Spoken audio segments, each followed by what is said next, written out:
Hello, my name is Flora.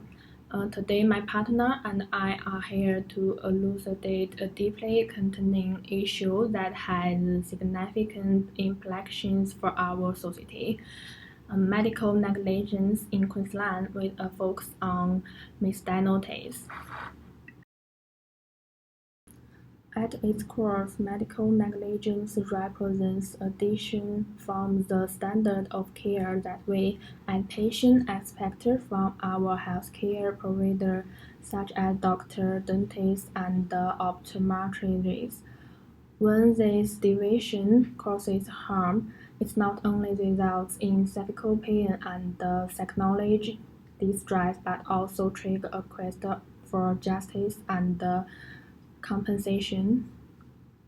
In 1995, a Quality in Australia healthcare study, a startling revelation was made that 16.6% of hospital admissions were due to adverse events. Even more alarming is the fact that over half of their admissions could have been easily prevented. Fast forward to the 2017 to 2018 period, and we witnessed an expensive $4.1 billion spent on compilations acquired within the hospital wall. Furthermore, our nation has been spending over $200 million annually on entirely avoidable hospital readmissions. Misdiagnosis in medical setting isn't just a clinical error, it bears a profound human cost. Patients hoping for clarity and treatment are instead met with implicit health challenges, some of which can be irreversible. Stories like Alina, who not only suffered severe side effects from an incorrect prescription but also faced unwarranted isolation reveal the depths of emotional and physical trauma one can endure. Their instances go beyond financial implications of leaving lasting psychological scars on patients and their families. Very misdiagnosis is a reminder that the consequences transcend the statistics and strike at the heart of human well-being, emphasizing the urgent need for heightened diagnostic accuracy and compassionate care.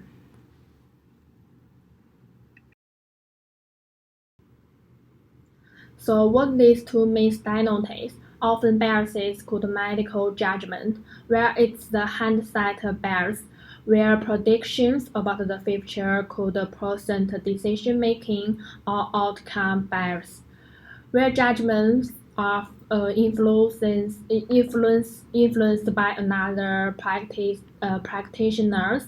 Their preconceived nation can significantly out-diagnose practitioners, fatigue, alertness, and even the duration of observation can sway their judgment, leading to devastating consequences, especially in fields like ideology, where overlooking small details can result in missed diagnosis of severe conditions such as breast cancer or spinal fracture. The Queensland Government, aware of the profound implication of medical negligence, has been at the forefront in shaping a more accountable and transparent healthcare landscape. Their response, while multifaceted, centers around legal reforms and protected patient safety initiatives. One of the most significant legislative interventions has been the Civil Liability Act 2003 Queensland. This act is not merely a piece of legislation but a beacon of hope for countless victims seeking justice. It provides a clear framework, delineating standard of care, elucidating causation nuances, and establishing compensation criteria for medical negligence cases, including misdiagnosis. Its introduction has attempted to bridge the chasm between patients' expectations and the realities of medical service delivery. Beyond legislation, Queensland Health has championed the cause by rolling out a series of patient-safe initiatives. The objective is clear: reduce the number of adverse events in healthcare settings. Their initiatives range from training models that sensitize healthcare professionals and potential biases to protocols that minimize medical errors.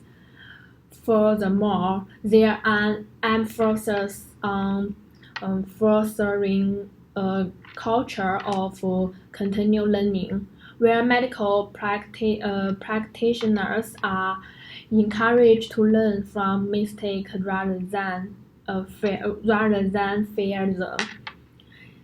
Yet their measure, while commendable, are just the beginning. The government acknowledges the complexity of the issue and is actively seeking feedback, researching global best practice and collaborating with medicine experts and patient advocacy groups. Their commitment to refine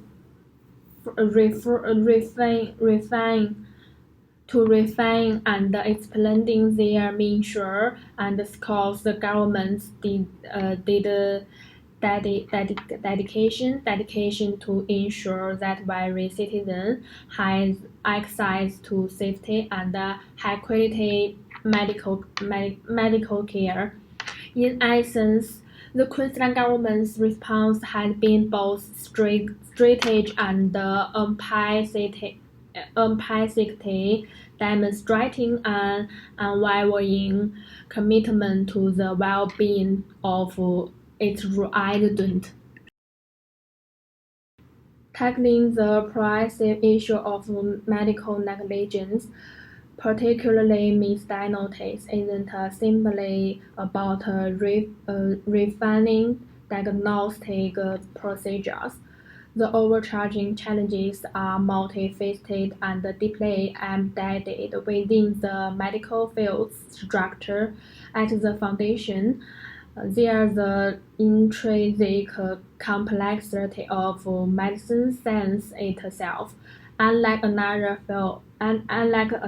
field, medicine often operates in the gray, with diverse patient backgrounds, unique health conditions, and the unpredictability of human bodies making definite diagnosis challenging. Beyond the scientific intricacy, there are systems obstacles, heavy workloads, outdated facility, and inadequate training can exacerbate the risk of errors. Cognitive biases among practitioners, from hindsight bias to expectation bias, fifth chair mode is wider. Moreover, the fear of legal replication can sometimes overshadow genuine patient care, leading to defensive medical practice.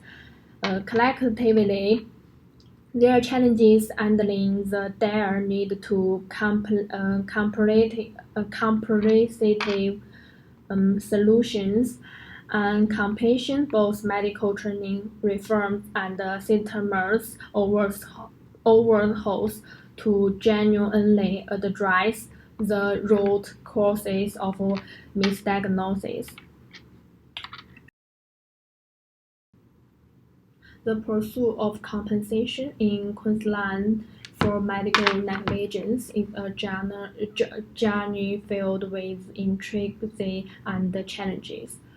Victims already grappling with the consequences of misdiagnosis or maltreatment found themselves navigating a complex legal labyrinth.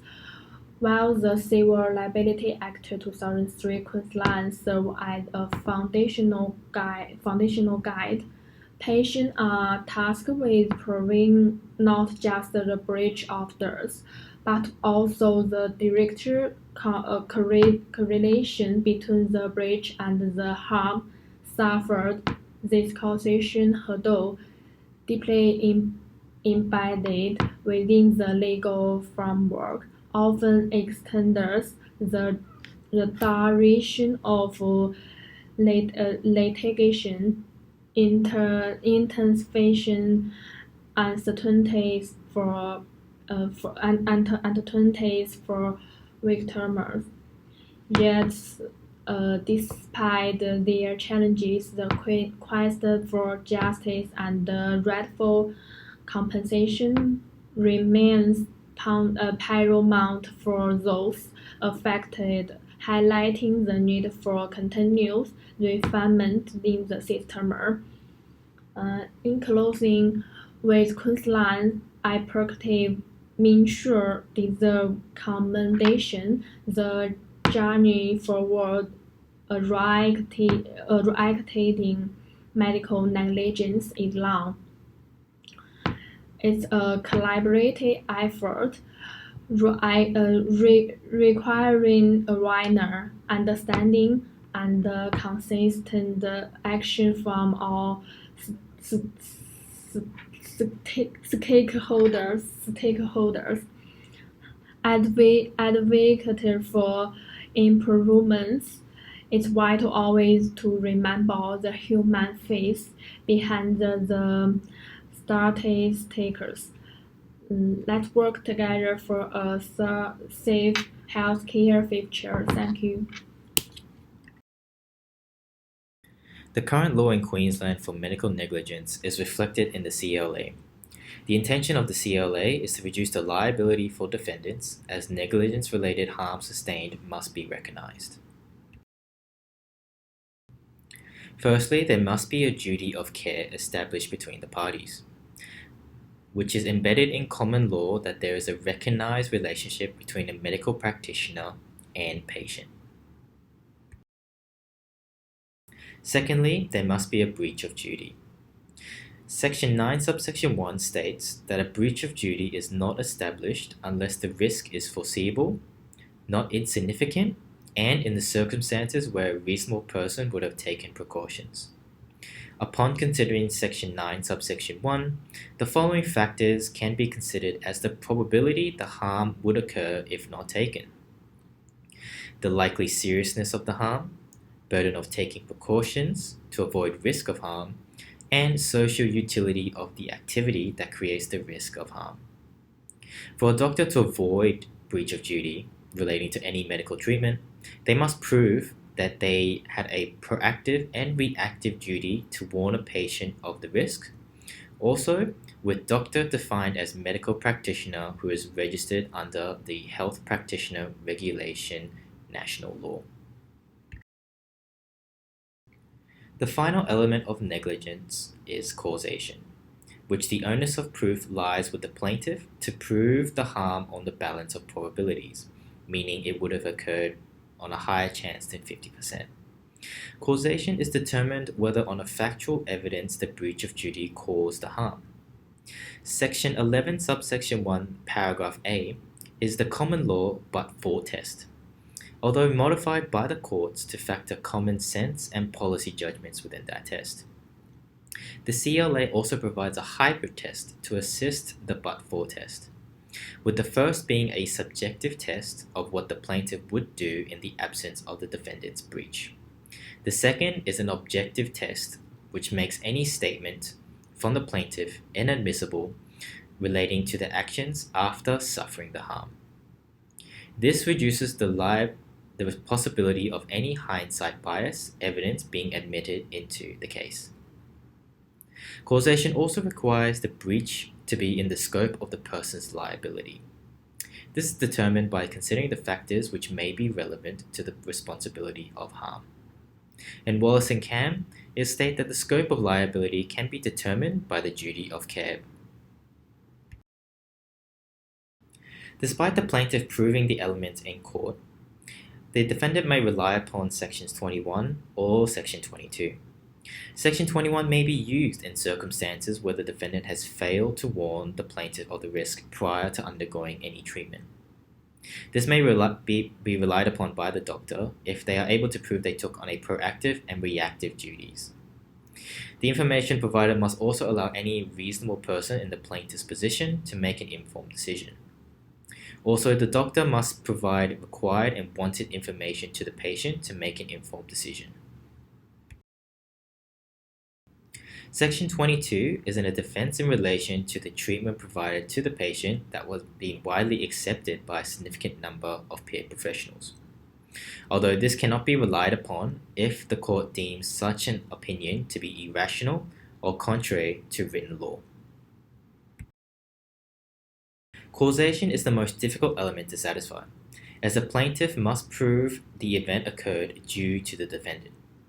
This is more difficult if a professional peer opinions cannot help solidify the causation element for the plaintiff.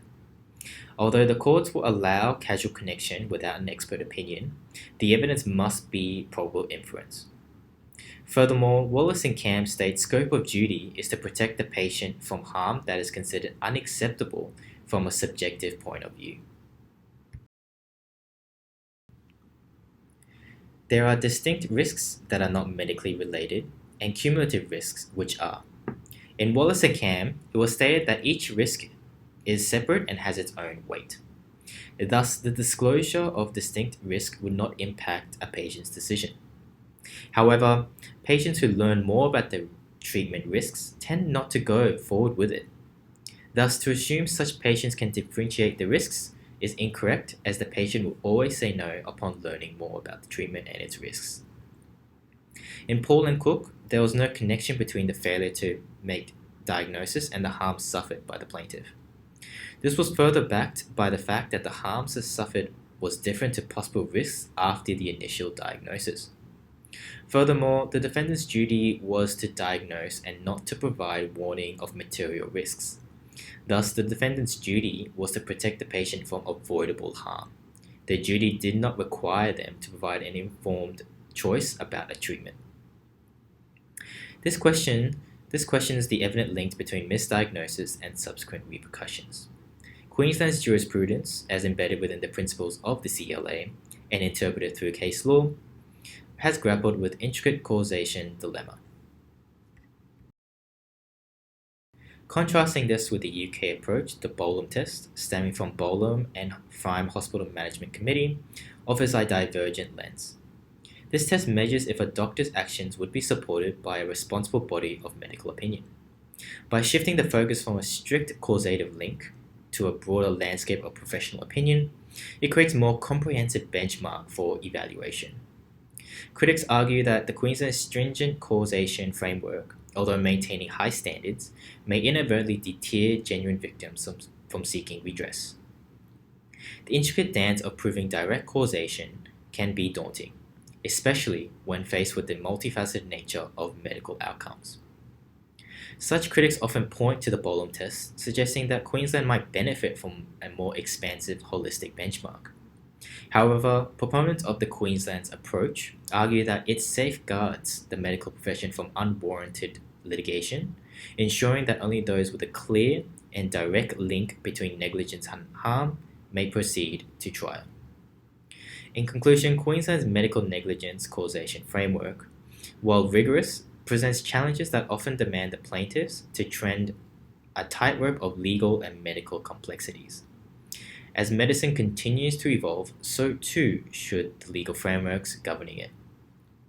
Drawing from international legal paradigms might offer Queensland the tools to craft a more nuanced and equitable system. Medical negligence is a particularly sensitive area of law due to the direct impact it has on the lives of individuals. Queensland's approach, as encapsulated within the CLA, requires refinement to better both serve the patients and the medical practitioners. The intricate and complex correspondence between medical science and individual patient circumstances proves to be an everlasting reason why misdiagnosis will continue to be an issue unresolved. Medicine is a continuous evolving science where outcomes can be affected by myriad factors. To avoid restraining medical innovation and advancing medical practices, reforms must be carefully introduced.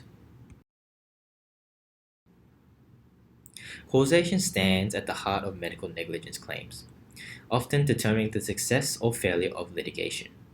In Queensland's current framework, the difficulty in proving causation often results in long legal battles. Both plaintiffs and defendants are embroiled in the challenge of dissecting whether the harm suffered was directly consequential to the alleged medical breach. In comparison to New Zealand, a close neighbour with a similar social legal milieu provides a compelling alternative through its Accident Compensation Corporation System, ACC.